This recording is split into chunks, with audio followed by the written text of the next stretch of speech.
This is me trying to cook two dumplings with piece of pumpkin.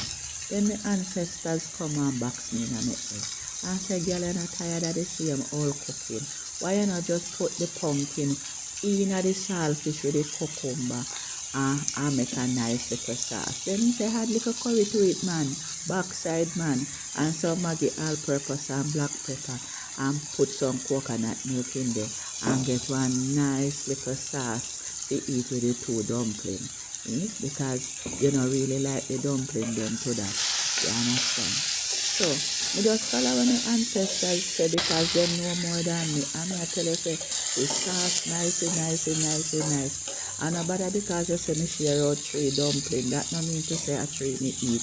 Me have to go back for one more because it was so nice. So the 3 dumpling was only to impress me because I don't want to no contact or me crave. You understand? So, very nice. Look how it's sweet. Mwah, mwah.